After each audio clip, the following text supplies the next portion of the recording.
తెలుగు సినీ పరిశ్రమలో గత కొన్ని రోజులుగా నిర్మాతలు, థియేటర్ల యాజమాన్యాల మధ్య సాగుతున్న కోల్డ్ వార్ ఎట్టకేలకు ముగిసింది.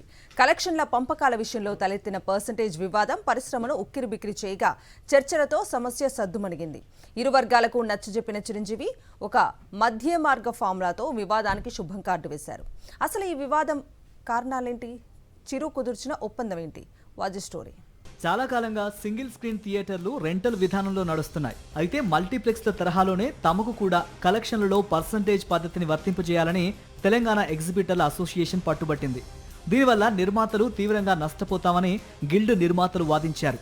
ఈ గొడవ కాస్త ముదిరి రాబోయే రామ్ చరణ్ భారీ చిత్రం పెద్దిని పర్సంటేజ్ ఇస్తేనే థియేటర్లలో ఆడిస్తామని ఎగ్జిబిటర్లు అల్టిమేటం జారీ చేయడంతో పరిశ్రమలో తీవ్ర ఉత్కంఠ నెలకొంది. సినీ పరిశ్రమలో సంక్షోభం రాబోతోందని గ్రహించిన మెగాస్టార్ చిరంజీవి స్వయంగా సమస్యను చేతుల్లోకి తీసుకున్నారు. తెలంగాణ ఫిల్మ్ ఛాంబర్ ప్రతినిధులు అగ్ర నిర్మాతలతో తన నివాసంలో ప్రత్యేకంగా భేటీ అయ్యారు. వ్యక్తిగత పంతాలకు పోకుండా పరిశ్రమ మనుగడను కాపాడుకోవాలని ఇరు వర్గాలకు హితవు పలికారు. ఫిలిం ఛాంబర్ ఉపసంఘం ఇచ్చే నివేదిక వచ్చే వరకు ఓపిక పట్టాలని ఎగ్జిబిటర్లకు నచ్చజెప్పడంతో వారు వెనక్కి తగ్గారు. చిరంజీవి హామీతో ఇరు వర్గాల మధ్య కీలక ఒప్పందం కుదిరింది. ప్రస్తుతం విడుదల కాబోయే పెద్ది సినిమాను పాత రెంటల్ విధానంలోనే ప్రదర్శించేందుకు ఎగ్జిబిటర్లు ఒప్పుకున్నారు. అయితే భవిష్యత్తులో పెద్ద సినిమాలకు ప్రభుత్వం టికెట్ ధరలు పెంచితే ఆ పెంచిన మొత్తంలో 7.5% అదనపు వాటాను ఎగ్జిబిటర్లకు ఇవ్వడానికి నిర్మాతలు అంగీకరించారు.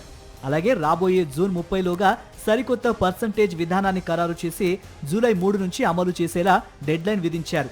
ఏదేమైనా టాలీవుడ్లో వివాదం పరిష్కారం కావడంతో నిర్మాతలు, ఎగ్జిబిటర్లు హర్షం వ్యక్తం చేస్తున్నారు.